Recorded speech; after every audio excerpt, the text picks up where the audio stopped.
आपल्या वसाहतीतल्या ओल्या कचऱ्यापासून आपण खत तयार करतो. कांद्यांची सालं, भाज्यांचे तुकडे, कॉफी पावडर, चहा पावडर यापासून आपण खत तयार करतो. काय? आपण कचऱ्यापासून खत तयार करतो?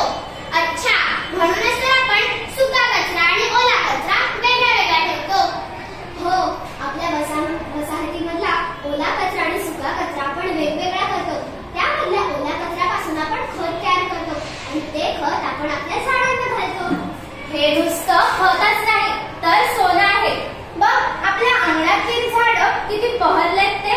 याला वास येतो का? नाही. हे हाताला चिकटतं का? अजिबात नाही.